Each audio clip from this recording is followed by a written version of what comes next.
The word I pulled this month was balance. And if I'm being honest, I've been struggling with that lately. I tend to dream a lot about the future, but I don't always take action consistently. Balancing life is difficult, especially when the world around us is built for constant consumption.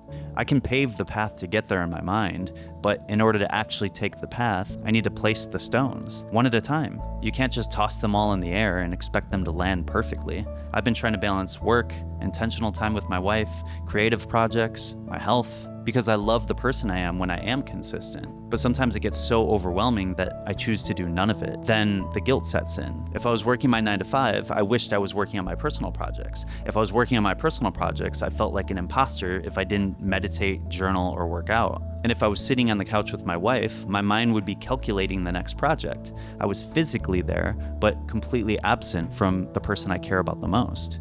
I'd put all my weight into one thing, and then the rest would be sacrificed. It was as if every moment I wasn't doing something, another part of me whispered, "You should be somewhere else." It's an internal disconnect, and my reality reflected that. And that's not balance, that's fragmentation. I think I misunderstood what balance actually means. I imagined a perfectly balanced life as one where every single part received the exact same amount of time and the exact same amount of energy. But nature doesn't work that way. The moon isn't always full. Sometimes it's growing, sometimes it's fading, sometimes it disappears completely from the night sky.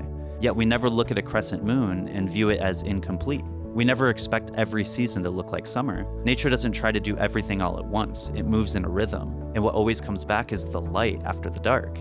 Maybe that's what balance is, not dividing yourself equally between everything, giving your full attention to what truly needs you in that exact moment. Being present is a gift of life. Feeling grateful to experience what I was always meant to experience. None of these seasons make me less whole, they just make me human. And what I've realized over the years is that everything always tends to work out. I've spent a lot of time thinking about discipline and how much it matters, and I still believe it does, but discipline isn't about squeezing more into every day.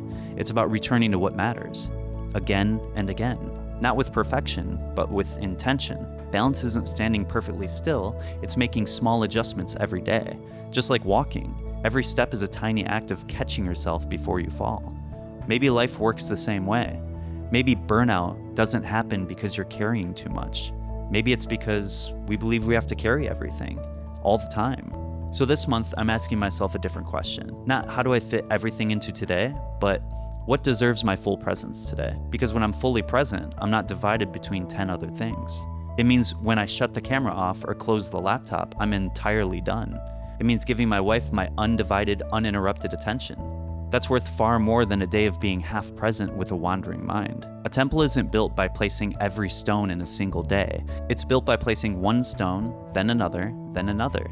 Maybe balance isn't holding everything at once. Maybe it's trusting that each stone has its moment. And when we learn to honor that rhythm, we discover something unexpected. Balance isn't something we achieve, it's something we practice, one mindful choice at a time.